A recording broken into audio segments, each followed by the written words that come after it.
Hi guys, it's Mr. Heffern here to talk to you guys about cyberbullying in our school in St. Mary's Colgan. So first off, getting into this, what is cyberbullying? And a lot of you guys probably already know or think you have a definition of it, but I want to emphasize with this slide that cyberbullying can be and look like a lot of different things. So pay attention to that here. Cyberbullying is bullying, harassing, tormenting, etc. via the internet or technological means. And so this can be done through cell phones, computers, tablets, social media sites, text messages, chats, websites, etc. And then this can also be or look like exclusion, harassment, outing, stalking, using fake profiles, trickery, or trolling. So again, I think we have an idea and an understanding of what cyberbullying is, but we might not always think that we may not think that we are participating in it.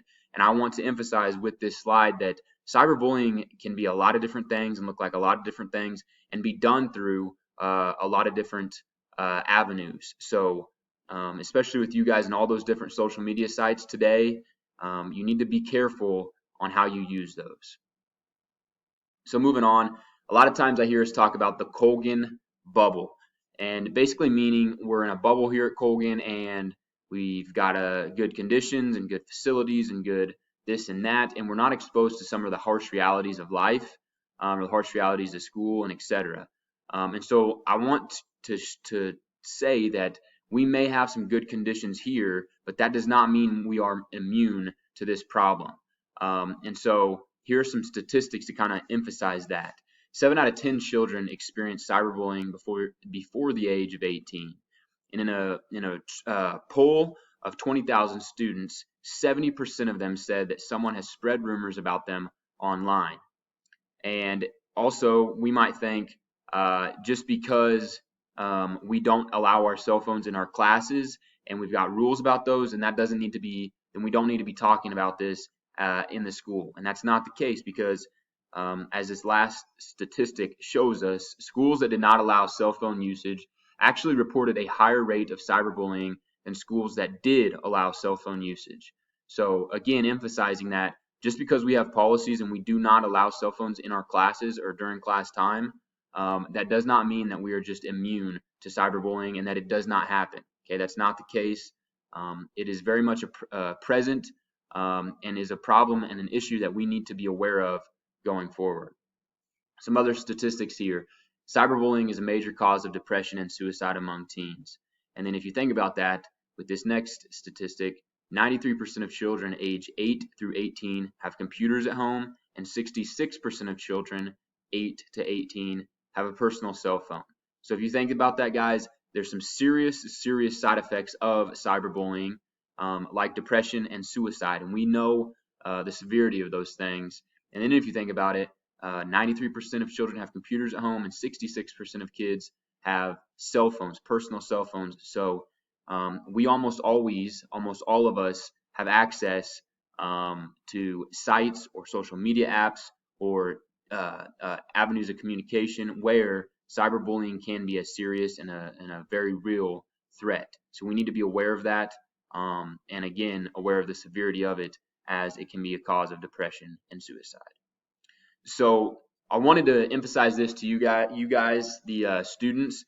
You might think you have a ton of rights and that we cannot infringe on those, and that is the case. You do have rights, but school-owned technology, if it is used to harass, bully, etc., then we can intervene and we can discipline with the involvement of that. As well, if you threaten or infringe on someone else's civil liberties, then we can intervene and we can discipline. So don't think that just because you go home at night in the evenings and maybe you use our laptop or use our sites or maybe our Canvas app or our Teams apps, just because you're at home, you can still have consequences and punishments to what you do and what you say and what you put out there on the internet. So just be aware of that. So kind of moving into some tips, guys.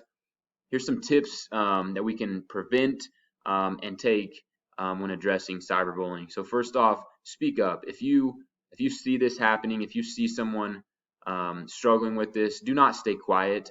That almost condones what is happening, and it can be continue on into something very serious. So do not stay quiet and let it happen. Speak up.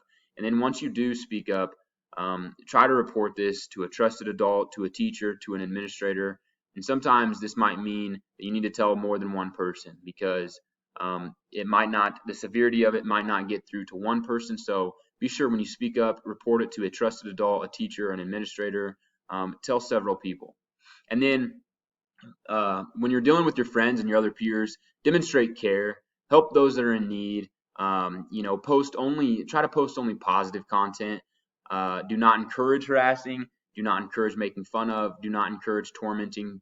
Don't laugh and just don't say anything. Demonstrate care. Treat other people the way we want to be treated. And just understand that through communicating via technology or texting, guys, some of that stuff can be very hard to interpret. Maybe your humor or you're joking. So be aware of that, and try to only post positive content. As well, number 4, stay safe.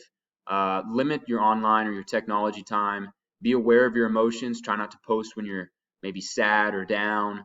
And what you say, like I mentioned earlier, what you put out there, it can be out there forever. So don't think just because you can delete something that it's gone, because that stuff can stay out there forever. So be aware of that. If you do see this happening, if you do see cyberbullying taking place, try to document it. Try to collect evidence.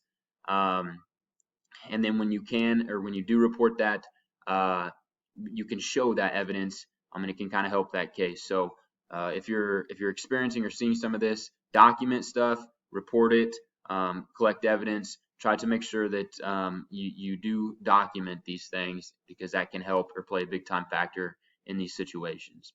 Last one here, make sure you're changing usernames and passwords and keeping those as something that is secure, and you're not giving this information out. That can lead to a lot of problems for you, even if you are not the one that actually says something. If somebody else has access to your account or whatever, you can be directly responsible for that. So don't give your username or your password out. Make sure you're changing that and keeping those secure, and that information secure as well.